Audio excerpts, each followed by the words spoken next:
Hello shooters, my name is James Towle, and this is Stop the Threat. On today's episode, we'll see a family targeted by mistake.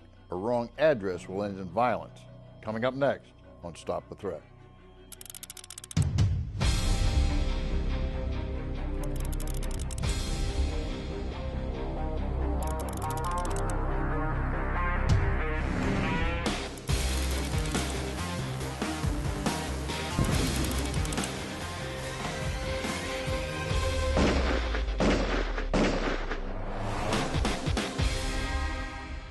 Let me ask you this question.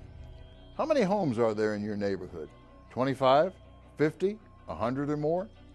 According to some reports, 1 out of 5 homes will experience a home invasion. The statistics are shocking.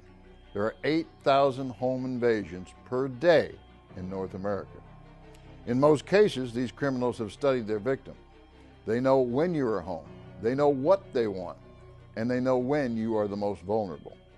A sudden knock on the door during dinner or while you're watching your favorite TV show is common. However, the violent ones know their craft well. They never wait outside in the chance that you may open your door. They can defeat a locked door with a kick just below the doorknob. Even a deadbolt can fail to keep them out. On today's episode, we'll take the most rare of home invasions, a mistaken address, not as uncommon as one might think. But it serves to point out how most of us can easily become a victim.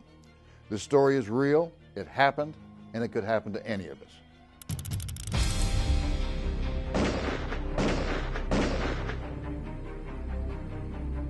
Shooters, let me introduce you to this week's panel. On my left, Rich Portwood, graduated from Illinois State Police Academy and now senior patrolman on the Jerseyville Police Department, as well as the firearms instructor.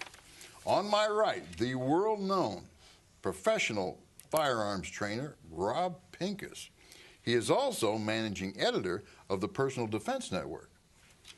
And across from me, Kathy Jackson, editor of Concealed Carry Magazine, author of the best-selling book for women, The Cornered Cat, A Women's Guide to Concealed Carry. Okay, I have a reenactment for you. I think one of the fastest, and we can probably all agree upon this, one of the fastest growing crimes of the late past few years has been home invasion. I mean, 10 years ago, you didn't even think about home invasion. Now, certainly in big cities, we're seeing more and more of it. I don't know how well that's interpreted into some of the smaller towns, but certainly in the big cities. I want to show you this reenactment because I think this is a real reenactment. This did happen, viewers. Let's watch it. Fun, huh? Yeah, like the dentist. Honey, come on, what are you doing? Hold your horses. That's it, that's the place right there. Are you sure about that, man? Don't second guess me, man. I know that's it. That's the place. Flip for you. All right, all right. Come in, come in. Ta-da! Oh, how sweet. Chips, isn't he sweet, Dad? Yeah, just like when you were a little kid. Yeah, you wish.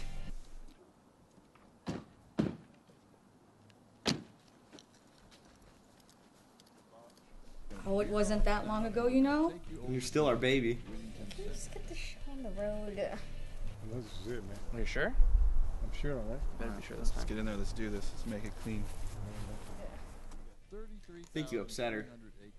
Well, it wasn't that long ago. This is an area which you definitely little want to loud, put dear. on your Really? agenda I for don't think coming so. to. If you're a shooter, Go keep it on that point window. Make sure no one's watching. All right.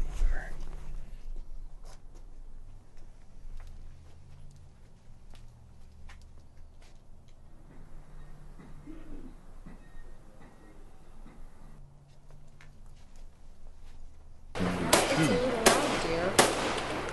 below us now you can I think actually so. see the 1,000-yard range.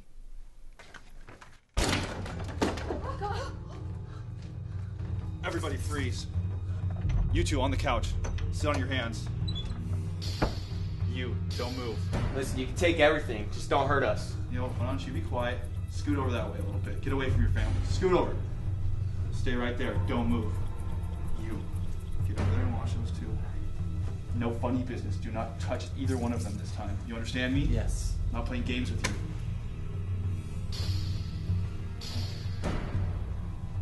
Find where he's got the stash spot. Make it quick. Let's get out of here. Let's make this quick and easy.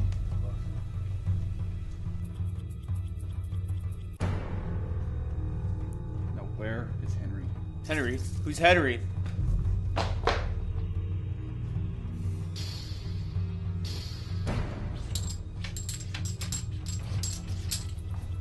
Look, I'm gonna ask you one more time. Where is Henry? Listen, I don't even know a Henry. Don't hurt him! Never figured out why everyone's always trying to be the hero.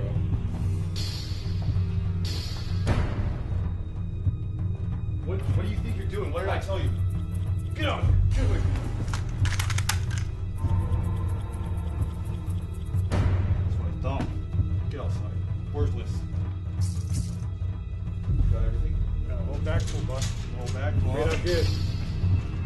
Car. There you go. do it. There you go. Where are the car keys? Where are the keys to your car?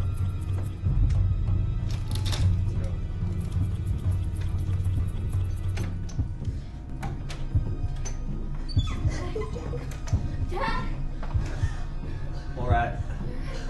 I'll call 911. I've guns on the mantle. 911. We've just been robbed. Okay, I'll tell you what, the very first thing I noticed was that we're dealing with amateurs. There are three things that keep me in business: drugs, alcohol, and stupidity. Obviously, these guys are stupid. They don't even have the right house. Right. But I really like the fact that the homeowners didn't try to put up a fight. They were overwhelmed immediately. They didn't try to put up a fight and make the situation worse. They went from there. Kathy, quickly. Not sure that I agree with you about not putting up a fight, making the situation worse. I have a hard time picturing how much worse it could get once you are totally helpless and at the mercy of somebody who might not have any Okay, mercy. hold that thought. We'll be right back, viewers, because Kathy's on to something right here.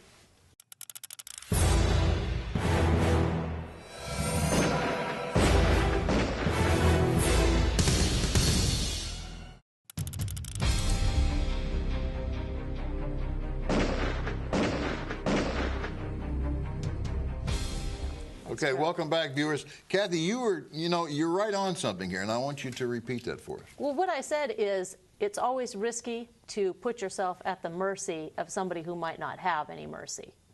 And Okay. obviously, in this situation, there may not have been a whole lot that they could do, but I hate to have people walk away with the mindset that, oh, well, fighting back would make the situation worse. Well, for me, the way I interpreted it was that they're overwhelmed. You have three guys coming into your house with guns, pointing them at you. No one's gotten hurt. Obviously the husband took a couple of blows, but no one got shot. Their lives weren't going to be ended at that point. The suspects got what they wanted, and they were leaving. Right. Yeah, I absolutely think that's the point. In this scenario, they didn't do anything wrong, right? And that's whenever we see these reenactments, whenever we see students go through a scenario training event, what we're looking for is what can we learn from? What did they do wrong? What you did right is self-evident. It's self-evident that what they did was right because nobody got shot and the people left.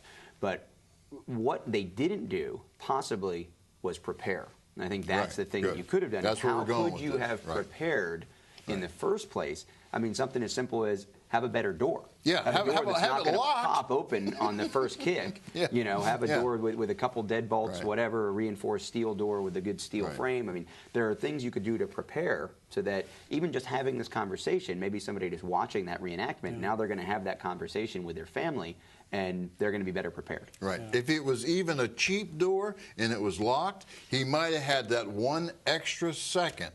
I mean, when somebody bangs on the door, okay, you're immediately going to be alarmed, and the next thought on your mind is, where's the gun?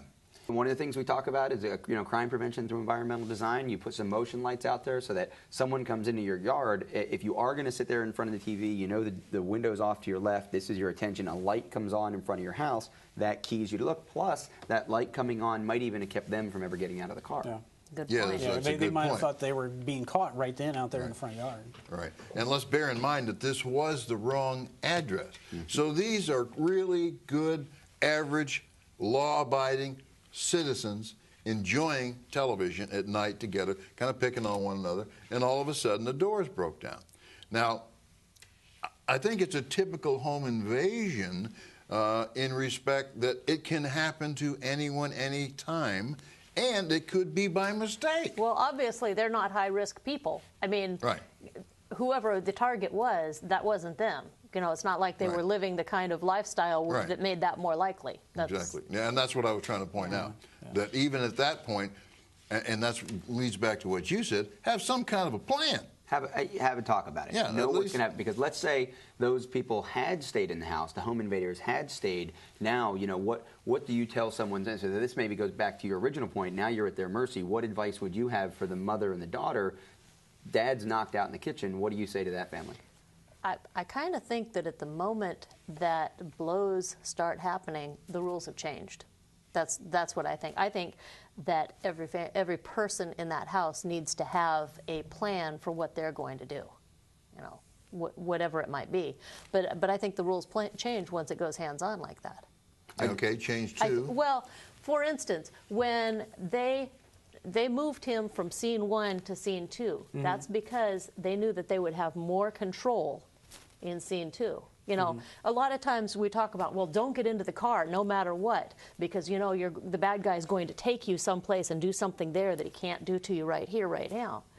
We tend to forget that scene 2 can actually be just a few steps away. It can actually be just the back room at the party. It can actually be somewhere right here, right now. I think he should have resisted being moved away from his family. You know, it's one thing to take 3 steps across the room. Okay, but it's quite another. It's quite another. Yeah, but the guy does have a gun on you, telling you to move away. I mean, it's no time to argue if you don't have any. What are you going to do? You know, you got, well, okay, I guess I'm moving away, huh? Yeah, I guess I'm kind of curious. What resistance should he offer at that point with 3 armed individuals in the home? I know you and I talked last night about being armed when you're at home. I know you mentioned that. Yeah, if they break into Kathy's house, they're going to find her armed 24/7. Yeah. If they break into mine, I don't know if I'm going to have it on 24/7, but I'm going to know where it is. Yeah. Do you think in a scenario like that, would you offer resistance, armed resistance, personally, in a situation like that? It's a hard question. It's a very hard call. I'll tell you what, dogs are cheap. Okay? I'm a big fan of dogs. No. I don't care what size it is. I don't know how cheap they are. But well, okay. Cheap protection, I don't know how to explain that. But anyway, if you're sitting around watching the TV and those guys came up, the dog would probably have sensed it. I got a feeling, I know mine would have, and they would have started barking, alerted me to something is going on, and I would have taken the moment to at least look over. Hey, there's a car parked there. What's going on out there? You know, there's a lot of things you can do that don't require you to be a full graduate of Rob Pincus School. I mean, well, I don't mean that in a bad way. The Rob Pincus School isn't armed 24/7. I think it's much more practical for the average American family to have a good-sized shepherd that you know doesn't trust strangers than it is to expect people to be armed in their house. And in this case, being armed in your house, they still burst in and had 3 guns pointed at you. You're not going to do anything with the gun on your hip at that moment, and you might escalate it just because, boom, there's another gun. Now the guy's more anxious It becomes more dangerous as time goes on. Now there's a lot of good alarm companies out there, and you know I don't want to say anything about alarm companies. Not everybody can afford that, possibly, but there are good alarm companies to where when something does go wrong, I mean, if the door had been hit, it might have signaled something.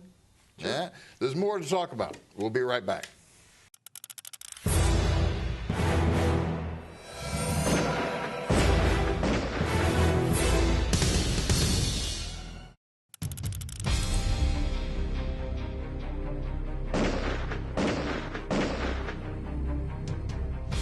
Welcome back, shooters. Listen, Rob has just been discussing some of the things that he noticed on the home invasion. Go with it. It comes back to the question. So if you're armed at home 24/7, most of the time, all the time, whatever it is, are you openly armed, or are you carrying concealed? I carry concealed at home. And I think that's an important point. I think a lot of people think, well, if I'm going to carry it home, they're picturing, the AR strapped over their shoulder or the, big gun on their hip or something, and that doesn't really help you in this scenario. As I said, now the guy kicks the door and you're wearing a gun. Oh, this is the house, and you are the drug dealer, and you might be the guard, and you might get shot right off the bat.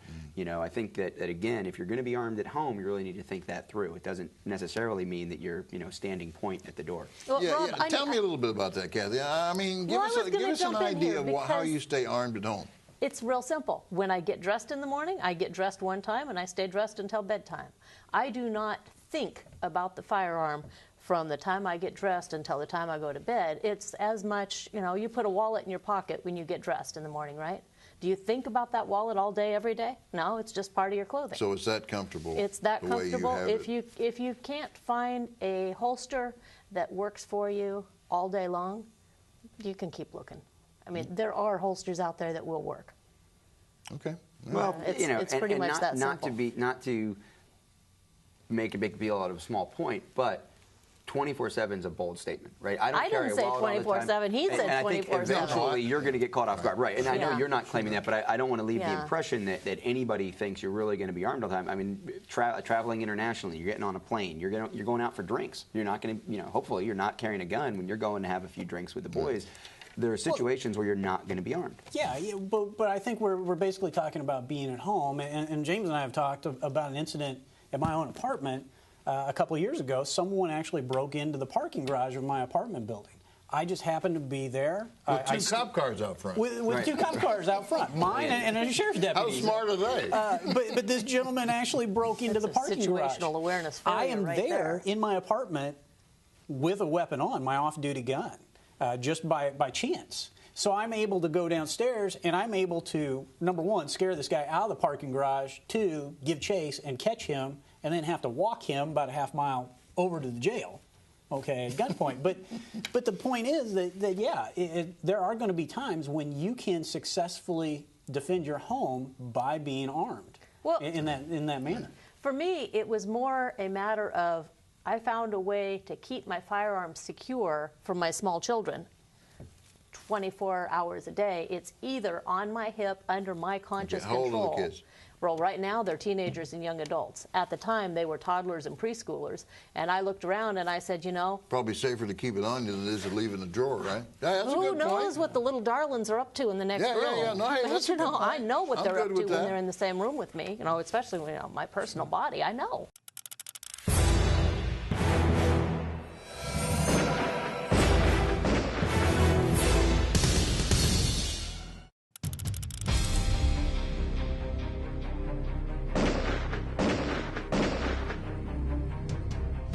Shooters, we're back, and we've touched upon a point here that I think is very important. You're the mother and father. You have children in the home. What are you going to do with your gun? Go. Well, I really like Kathy's suggestion, of the open carry at home, keeping it on your person. Well, I'm not open carrying at home. I'm concealed carrying at home. I stay in the same status inside the house that I am outside the house. When I get dressed in the morning, it's not like I'm open carrying.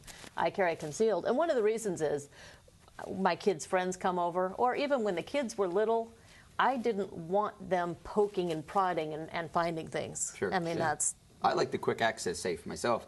And I always say this, is if you picture yourself, running around the corner, combat rolling over your bed, diving to the gun, coming up, shooting, like, you're in some kind of action movie, that's not a shooting situation. If that guy's on top of you and it's a fighting situation, it's a fighting situation. Knife, club, big guy, whatever. Don't dive to the gun and think you're going to come up. If you don't have the time to hit 3 buttons, the safe opens, you come up, you make sure it's ready, and then you get ready to use the gun. If you don't have that much time, you're probably not in a gun situation. And you're in a fight that takes situation. practice. That's different. That takes practice. Absolutely. See, that's what I also want to say. And I know if there's children in the house, and I know a lot of viewers have children in the house and they have guns. And it's got to be a constant worry as to where that gun is and where that child is in relationship to that gun. So if I take a gun and I lock it up, well, heck, I might as well have a boat anchor. What good is it to me? So, Well, it But, just- but we go back to what we were talking about before about being prepared. That's why we have the good locks. That's why you have the dog Yeah, or the okay, alarm good. system. Yeah, but I Rob think had some points about the alarm. What? I think it also goes along with the idea, like Rob said, it's something that you practice. right.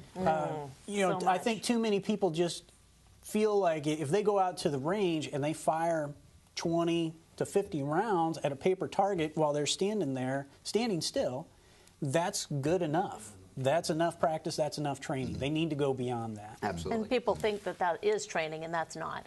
But more Yeah, than in that, fact, the training should be at home and in different situations where you are going to spend your time. Rob.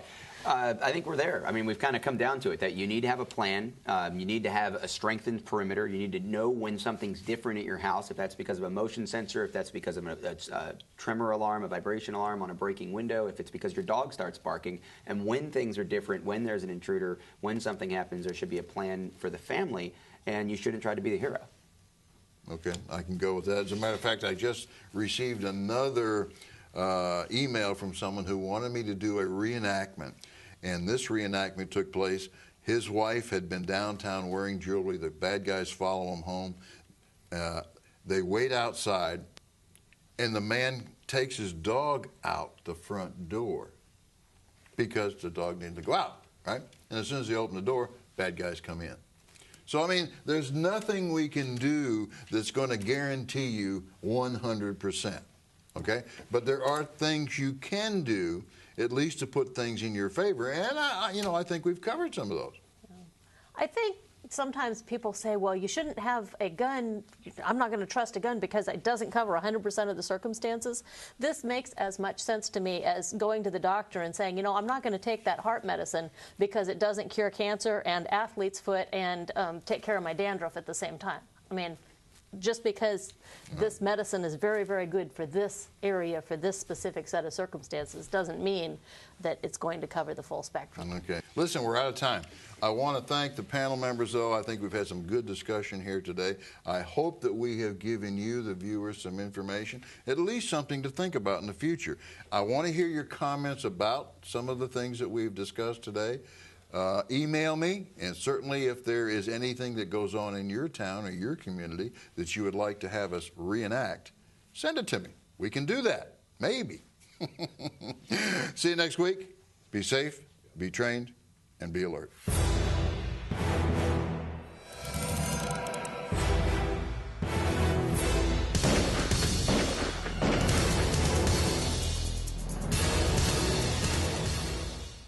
You didn't even think about home invasion.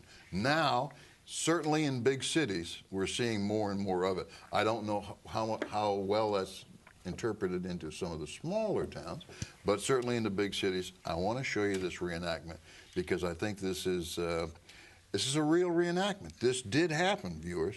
Let's watch it. Fun, huh? Yeah, like the dentist.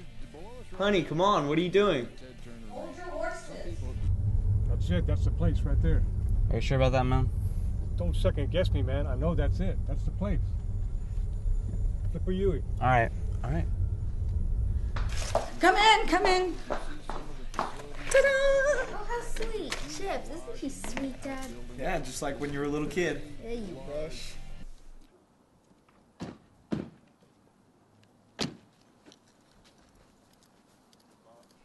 Oh, it wasn't that long ago, you know? You're still our baby. Can we just get the show on the road? This is it, man. Are you sure? I'm sure, all right? Better be sure this Let's time. get in there. Let's do this. Let's make it clean. I think you upset her. Well, it wasn't that long ago. This is an area which you definitely want. They can defeat a locked door with a kick just below the doorknob. Even a deadbolt can fail to keep them out. On today's episode, we'll take the most rare of home invasions, a mistaken address, not as uncommon as one might think. But it serves to point out how most of us can easily become a victim. This story is real, it happened, and it could happen to any of us.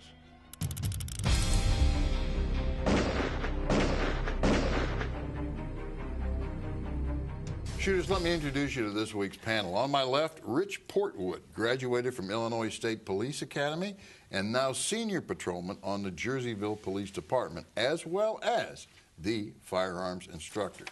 On my right, the world-known professional firearms trainer, Rob Pincus. He is also managing editor of the Personal Defense Network. And across from me, Kathy Jackson, editor of Concealed Carry Magazine, author of the best-selling book for women, The Cornered Cat, A Women's Guide to Concealed Carry. Okay, I have a reenactment for you. I think one of the fastest, and we can probably all agree upon this, one of the fastest growing crimes of the late past few years has been home invasion. I mean, 10 years ago, who would put on your agenda for coming to? If you're a shooter. Go keep it on that window, make sure no one's watching. All right.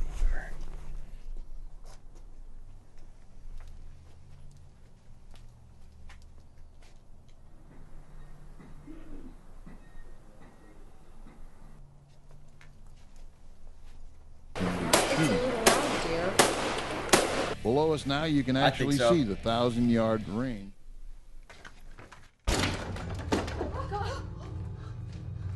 Everybody freeze. You two on the couch. Sit on your hands. You, don't move. Listen, you can take everything, just don't hurt us. You know, why don't you be quiet? Scoot over that way a little bit. Get away from your family. Scoot over. Stay right there. Don't move. You, get over there and watch those two. No funny business. Do not touch either one of them this time. You understand me? Yes. I'm not playing games with you. Hurry up. Find where he's got the stash spot. Make it quick. Let's get out of here. Let's make this quick and easy.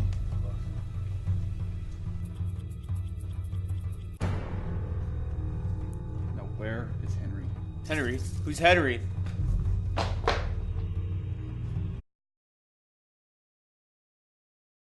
Hello, shooters. My name is James Towle, and this is Stop the Threat. On today's episode, we'll see a family targeted by mistake. A wrong address will end in violence. Coming up next on Stop the Threat.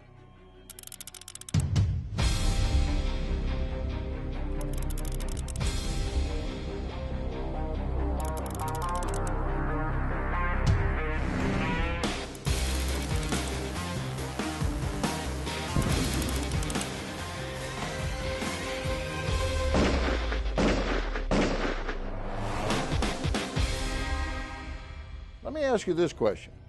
How many homes are there in your neighborhood? 25, 50, 100 or more? According to some reports, 1 out of 5 homes will experience a home invasion. The statistics are shocking. There are 8,000 home invasions per day in North America. In most cases, these criminals have studied their victim. They know when you are home, they know what they want, and they know when you are the most vulnerable. A sudden knock on the door during dinner or while you're watching your favorite TV show is common.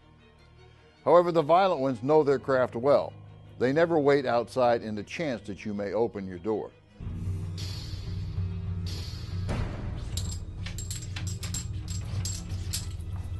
Look, I'm gonna ask you one more time. Where is Henry? Listen, I don't even know a Henry. Don't hurt him! Never figured out why everyone's always trying to be the hero.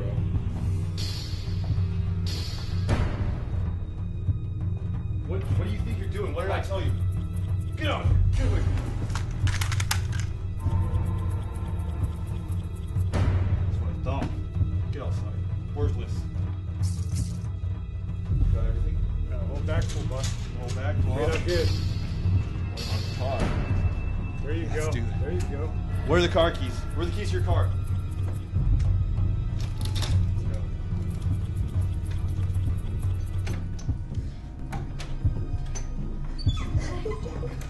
Dad, All right. I'll call 911. Phone's on the mantle. 911. We've just been robbed. Okay, I'll tell you what, the very first thing I noticed was that we're dealing with amateurs. There are 3 things that keep me in business: drugs, alcohol,